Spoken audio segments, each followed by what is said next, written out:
नमस्कार किसान भाइयों। आज मैं आपके सामने उपस्थित हुआ हूँ एक नए विषय के साथ। देखिए, आपको बता दें, पशुओं का जो खान पान है, इसमें पशुओं को सबसे ज़्यादा खर्चा राशन में लगता है। और राशन का खर्चा कम कैसे करें, ये भी एक सोचने वाली बात है। और इसके ऊपर जो है, राशन के खर्चे को कम कैसे करें, इसी विषय पर आज मैं महत्वपूर्ण विषय पर वीडियो लेकर आया हूँ। इसलिए कृपया स्किप करके न देखिए, और अगर आपको पसंद आए चैनल को लाइक और सब्सक्राइब जरूर करें, ताकि हमारा भी मोटिवेशन बना रहे, हमारे अंदर भी ये उत्साह पैदा हो कि हम आपके लिए अच्छी अच्छी वीडियो लेके आ सकें। आज मैं आपको बहुत अच्छी चीज़ बताना चाहता हूँ कि राशन का कैसे तैयार करें कि आपको बाज़ार से ख़रीदे हुए पशु आहार की ज़रूरत ना पड़े। बाज़ार से जो राशन लेके आते हैं, वो उसमें इतनी शुद्धता नहीं होती कि जो आनंद दे सके। और जो भी है, इतना महंगा है कि जानवरों का जो है उतना बढ़िया पोषण का आसान है कि या तो जो है दूध बढ़ जाएगा तो उसको जानवर दोबारा गाभिन नहीं होगा। और अगर दूध नहीं बढ़ेगा तो स्वास्थ्य पर भी उतना बढ़िया प्रभाव नहीं डालता। तो कुछ ना कुछ कमियां छोड़ देता है।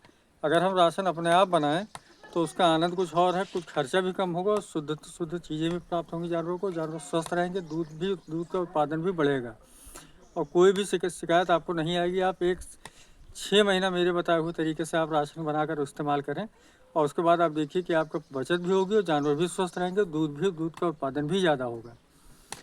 ज़्यादा समय न लेते हुए अपनी बात को शुरू करता हूँ और बताता हूँ कि कैसे आप राशन को तैयार करें। देखिए, मेन घटक होता है अनाज। अनाज में कार्बोहाइड्रेट होता है, जो शरीर के विकास के लिए और हर उत्पादन के लिए बहुत ज़रूरी है। तो उसमें जो है गेहूँ, जौ, मक्का या ज्वार बाजरा कुछ भी ले सकते हैं, लेकिन ज्वार बाजरा कम ही लिया जाता है क्योंकि ये थोड़ा सा गर्म प्रवृत्ति का होता है। तो मेन चीज़ गेहूँ और मक्का ले सकते हैं। गर्मियों में जौ ले सकते हैं गेहूं के स्थान पर, क्योंकि जौ ठंडा होता है, इसलिए गर्मी के लिए ज़्यादा बेटर है। लेकिन जाड़ों में जौ का इस्तेमाल ना करें आप। जाड़ों में आप गेहूं और मक्का ले सकते हैं, जो 60% की मात्रा हो, यानी 1 कुंटल में 60 किलो। दूसरा घटक आता है खली। खली में फैट होता है, प्रोटीन होती है।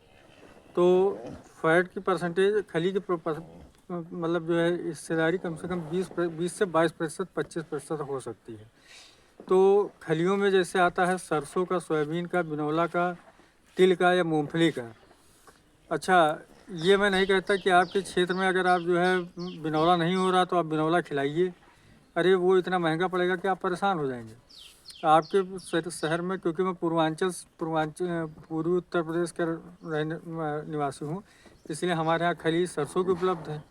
तो सरसों की उपलब्ध है तो हम सरसों की दे रहे हैं। सरसों की सस्ती हमको पड़ रही। तो हमें ये भी देखना है कि हमारा राशन महंगा भी ना पड़े, तो आप सरसों की खली का इस्तेमाल कीजिए। दूसरी चीज़, 20 से 25 यानी 20 से 22 किलो तक आप 1 कुंटल में रख सकते हैं खली। फिर तीसरा घटक आता है चूनी, जो कि दालों की होती है। तो अरहर की, उड़द की, मटर की, चना की, मूंग की, मोठ की, मसूर की, इतने प्रकार की चूनियाँ आमतौर पर हम लोग नॉर्मल खिलाते हैं। लेकिन जिसके क्षेत्र में जो उपलब्ध हो सके, उसका प्रतिशत 12 होता है, उसको 12% रखना चाहिए।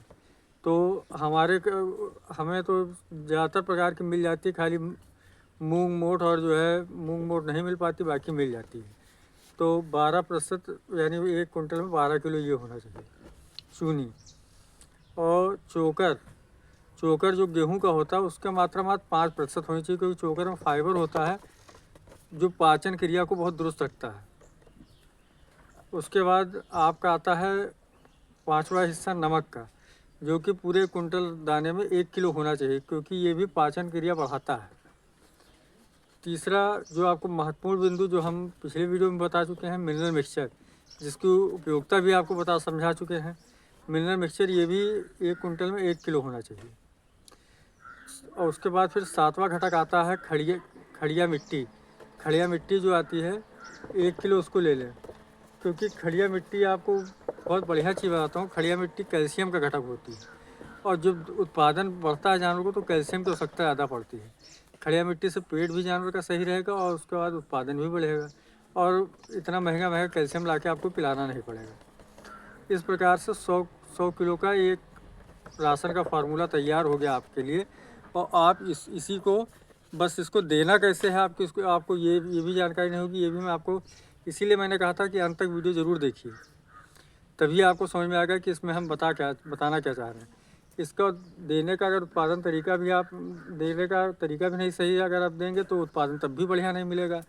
अच्छा, तो आप इसका तरीका ये होता है कि जैसे आप पशुआहार को देते हैं, पशुआहार क्या है, पशुआहार का भी तरीका यही है, कम से कम जैसे 20 किलो दूध गाय का है तो आप उसको 10 किलो राशन दीजिए।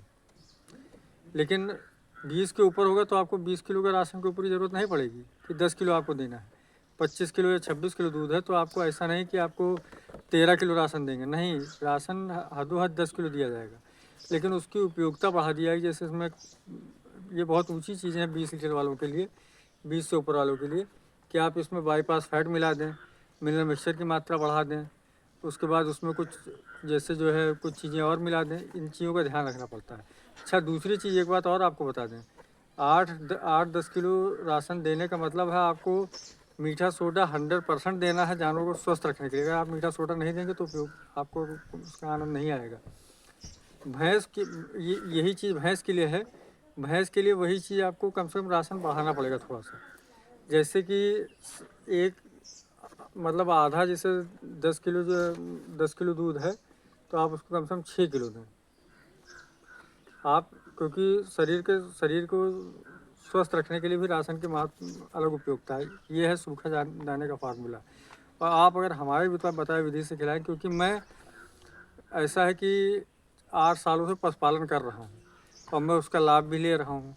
अब इसमें और 2-3 साल मैंने भी इसी तरह जो है बाज़ार से ख़रीद के फीड खिलाई थी और हमको उसका नुकसान समझ में आया, बाद में समझ में आया। उसको मैंने अपना सुधार किया, उसका हमको उसका परिणाम भी मिला।